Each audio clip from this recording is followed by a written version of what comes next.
प्रधानमंत्री स्वामित्व योजना उन्होंने लागू की देश में। इससे गांव की प्रॉपर्टी की वैल्यू कलेक्टर गाइडलाइन से होगी, प्लाट और मकान की, और उस वैल्यू के अनुसार किसान को और गांव वालों को अब दुकान के लिए, व्यवसाय के लिए, उद्योग के लिए, व्यापार के लिए, जो शहर के लोगों को जो गारंटी में रख के बैंक लोन मिलता था, वो अब गांव के लोगों को मिलेगा, किसानों को मिलेगा, गांव में रहने वाले लोगों को मिलेगा। इससे गांव के विकास के द्वार खुलेंगे, गांव की तकदीर और तस्वीर बदलेगी, दशा और दिशा बदलेगी, और पंडित दीनदयाल उपाध्याय जी और महात्मा गांधी जी के सपनों को मोदी जी ने साकार किया है। इससे अब गांव में किसान खेती के साथ साथ व्यापार, व्यवसाय, उद्योग भी लगा सकेगा। और इसके लिए मोदी जी ने 1 लाख करोड़ रुपया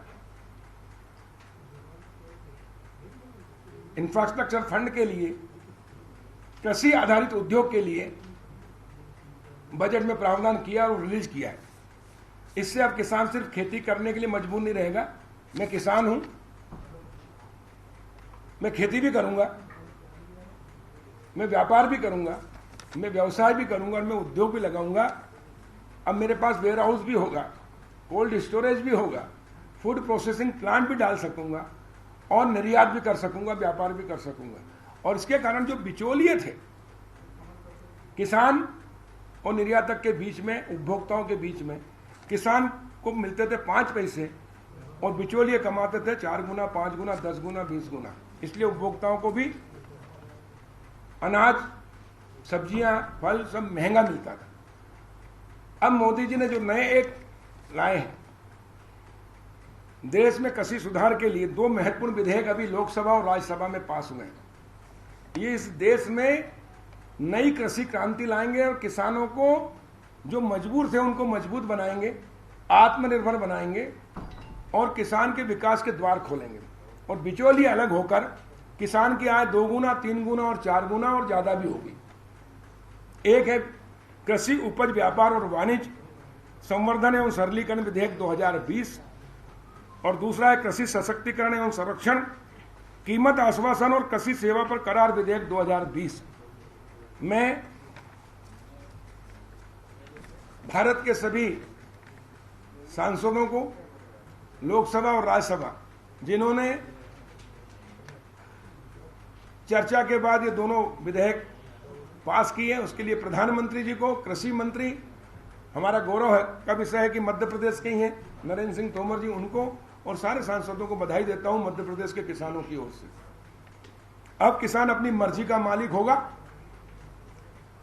किसान को उत्पाद सीधे बेचने में आजादी होगी और अब किसान के विकास के द्वार खोले हैं आजादी के 73 साल बाद। अगर यही काम पहले हो जाता तो आज भारत दुनिया में नंबर 1 होता।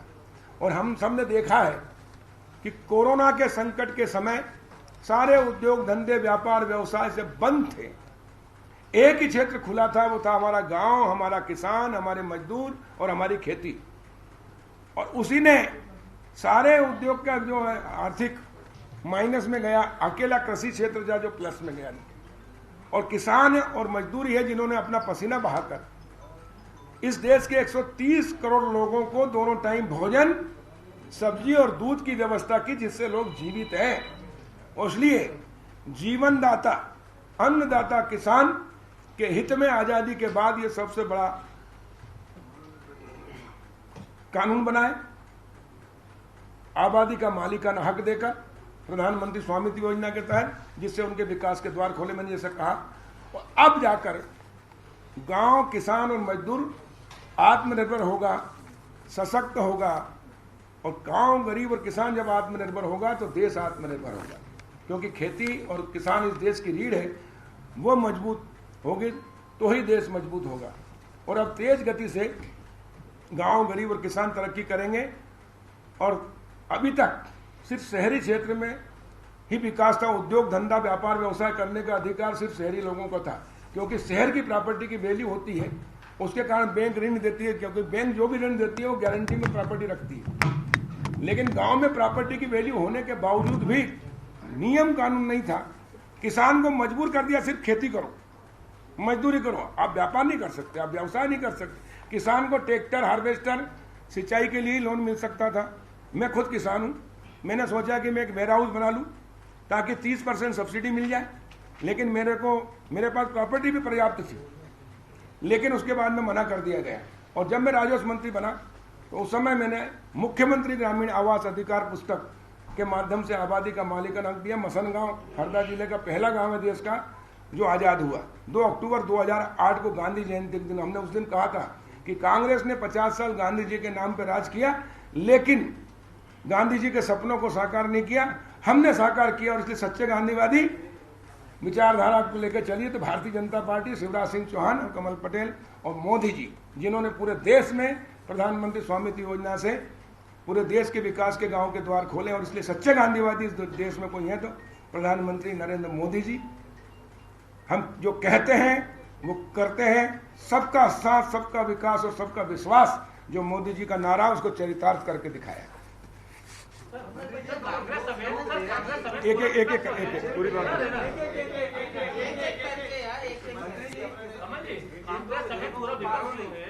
पूरा इस बिल का विरोध कर रहा है। आपको लगता नहीं है कि ये बिल उनको या तो समझ में नहीं आ रहा है या सदन से एक्सप्लेन नहीं हो पाया, क्या मामला लगा? नहीं, देखिए कांग्रेस की स्थिति बहुत खराब हो गई है।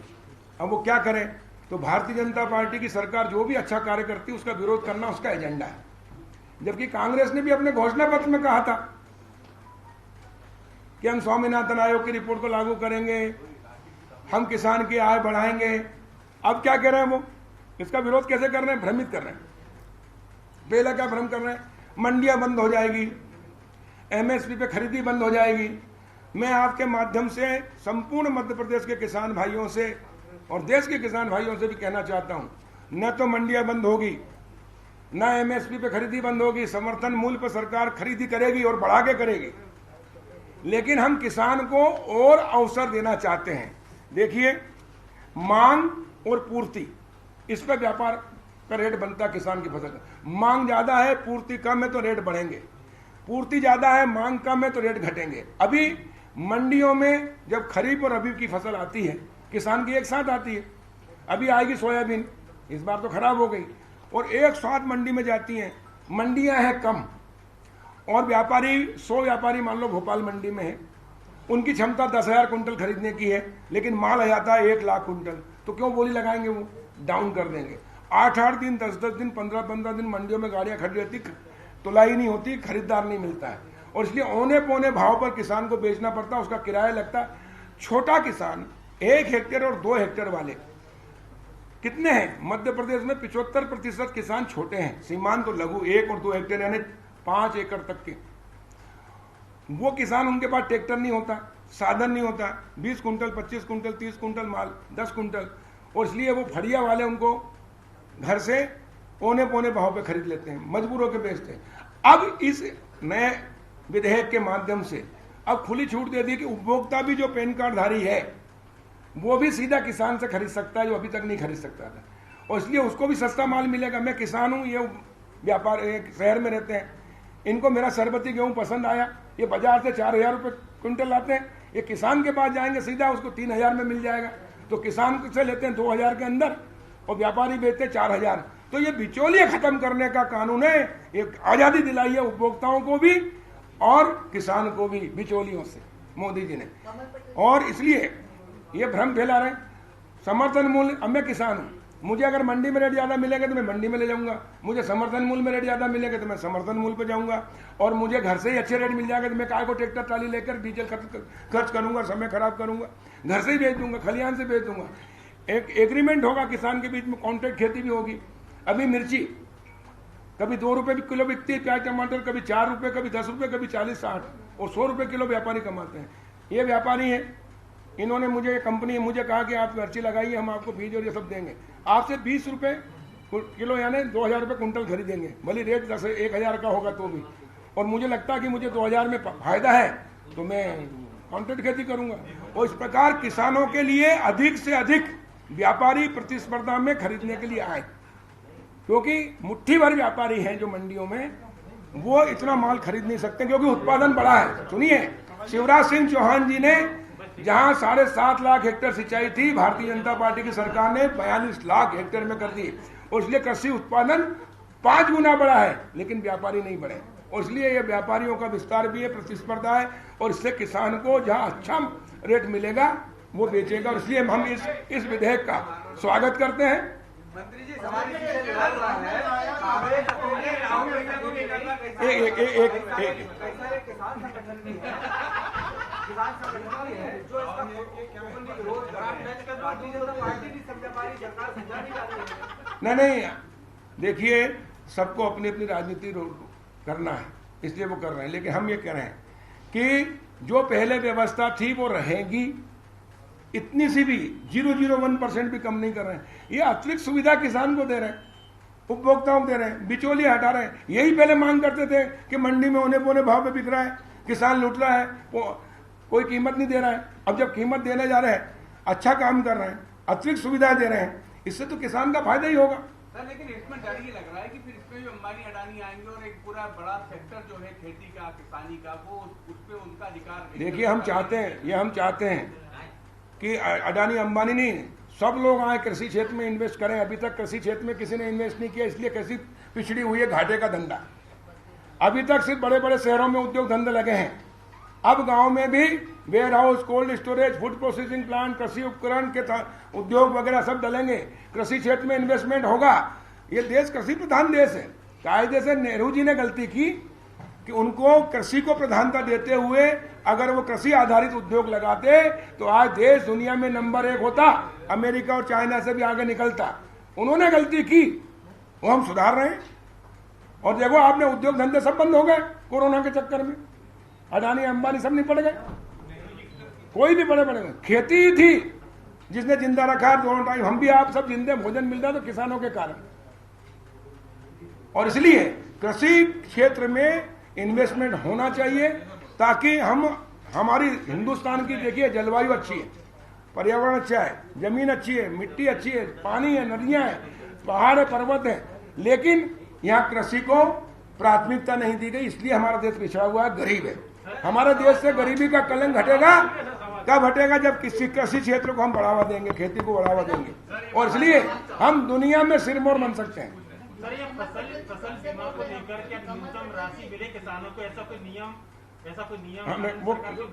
वो बढ़िया प्रश्न की आपने। देखिए, सुनिए, मैं बताना चाह रहा हूँ, 4,688 करोड़ 22,51,188 किसानों को दिया है। अगर इसका औसत निकाले तो 37,000 प्रति किसान होता है। जिनके खाते में 1 रुपए का हाँ, वो टूटी है, गलती है बीमा कंपनी की। मैंने जांच के आदेश दिए हैं और मैंने मेरे विभाग के प्रमुख सचिव के माध्यम से सबकी मीटिंग लेकर कहा है कि 2020 का जो बीमा कराना है, 2,000 रुपए से कम किसी को नहीं मिलेगा। एक कम से कम मिनिमम भी मिलेगा। मान लो छोटा सा किसान भी है तो 2,000 से कम नहीं आएगा। ये मजाक है किसानों के साथ, और ये गलती की है। लेकिन उनका कहना कि हमने वो जांच करते हैं, लेकिन ये बिल्कुल ठीक नहीं, उसको हम सुधार रहे हैं। दूसरी बात, ये बीमा मिलना था 6500 करोड़, 6,200 करोड़, लेकिन कमलनाथ जी ने एक तो किसानों के साथ कर्जा माफ नहीं किया, धोखा किया, 2 लाख का कर्जा माफ करके प्रचार कर लिया, दिया नहीं। दूसरा, जो स्केल ऑफ फाइनेंस का 100% बीमा होता था किसानों की फसल का, उसको उन्होंने 75% कर दिया। इसलिए किया ताकि प्रदेश सरकार को पैसा कम जमा करना पड़े। किसान से लेते हैं खरीद में 2% और रबी में 1.5%, स्टेट गवर्नमेंट को देना पड़ता 12%, सेंट्रल और स्टेट को, और इसलिए पैसा कम देना पड़े, इसलिए इन्होंने 75% कर दिया। इसलिए 1,553 करोड़ किसानों के खातों में कम गया। ये धोखाधड़ी हुई, कमलनाथ ने की, कांग्रेस ने की। मैंने सोनिया गांधी जी को पत्र लिखा है, मांग की है कि कांग्रेस पार्टी या तो कमलनाथ जी से दिलवाए किसानों को, या कांग्रेस पार्टी अपने फंड में से दे, क्योंकि आपने ये गलती की, ये नियम के विरुद्ध कार्य किया और इसलिए किसानों के साथ धोखाधड़ी छल किया है।